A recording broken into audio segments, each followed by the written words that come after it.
All right, here we are with Walter. So we brought him in. We have taken the transitional leash off the nose, so it's no longer on the nose, and it's just around the neck.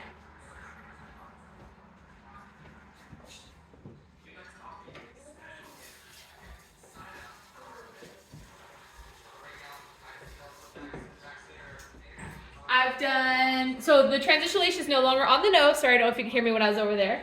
It's just around the neck, so if he jumps up and runs around the house, I can quickly step on the leash. And then you saw me place him on the bed, and I just started doing circles around the bed. This is how I define his space. This is where Walter will be at all times in the home. If he's not in here, he'll be in his reflection space. A reflection space could be a kennel, it could be a mud room, a laundry room, a wash room, some small confined space where there's no window or excitement. It's just a place that is their space to chill. I want this bed to become the happiest place of his life. We will love him on here. We will feed him on here. We will make this like his sanctuary. So eventually, months and months and months down the road, when we're ready for him to no longer be on the bed, he'll still want to use the bed on occasion. Maybe there's fireworks, or maybe there's some sketchy person here that he doesn't quite trust. He'll go back to that bed and he can self-regulate himself at that point. But for now, he can't self-regulate. So he will be on this bed at all times. If you do not have a raised cot, you're going to want to go buy one. You can order one off Amazon. You want to have it by the time he goes home.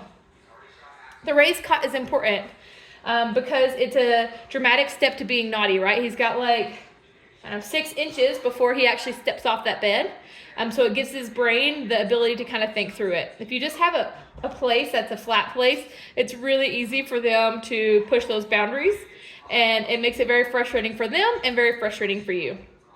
Everything that we're doing, we're wanting to help Walter think that it's his idea. I'm not forcing him to do anything. I'm not angrily doing anything. I'm helping him come to the decision on his own. So I'm reprogramming his behaviors to actually do what we want him to do, but for him to think it's his own idea, right?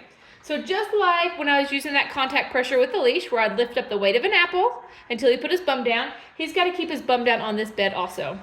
He can either be in the lay or sit, but his bum has to stay down.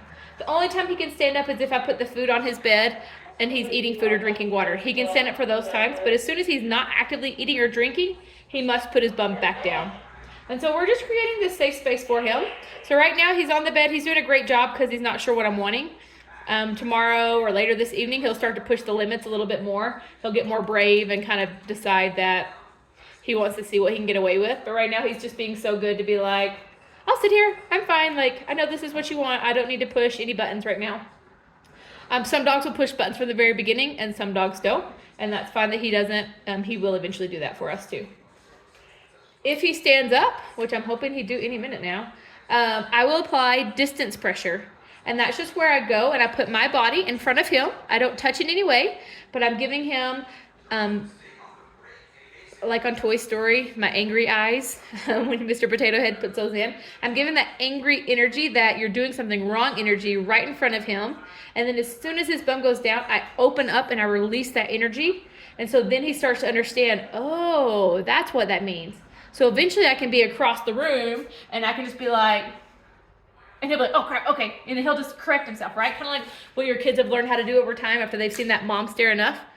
That's what we're wanting Walter to get to also. But he won't get there if we don't give him the opportunity to learn what it means. So right now he's chilling on his bed, and I'm just going to go about my day.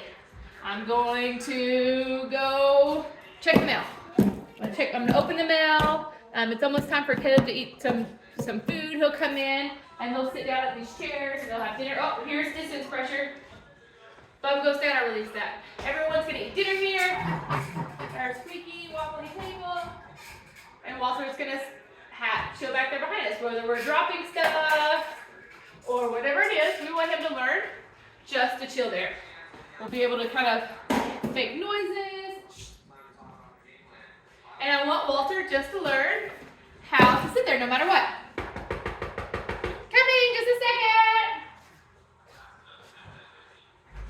Hey, how's it going? Oh, it's so good to see you. Great, thank you.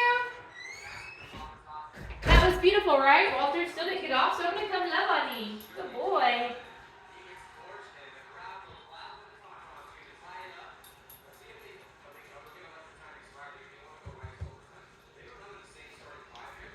When he is on his bed, I often get asked the question, when do I get to love on my dog? When they're on their bed. We never love on them after they're naughty. We always love on them when they've been good. So if he got off his bed, I corrected him. I wouldn't love him on him right then and be like, good job getting back on your bed.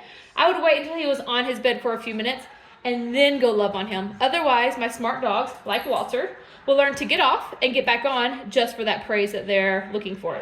And we don't want him to do that. We just want him to be calm, cool, and collected. We just want his energy to chill. You can see he's thinking about it like, oh, I could get off there. I have 2 kids in the living room Caleb is getting ready for preschool, and then I have a homeschooler who's 15, and they're watching something for school. And that's what he's looking at. He wants to go in there and see what they're doing. You can see the anxiety building up, right? Like, oh, I want to get off this bed. That's perfect. Awesome. That's what we're wanting. We're wanting him to learn to control those impulses, right? He wants to jump off and run, but he's not going to. Well, he will. He's not right now, but he is going to do it. They all do it. And that's really fine. That's how we teach him, is through that repetitive structure of consistency and boundaries. And that's what's really going to help him. So we're just going to let him chill here for a little while we, he put his phone down. Perfect. While we work with Xena, the next dog, and while the kids get ready for lunch and everything, and he's just going to learn to chill there.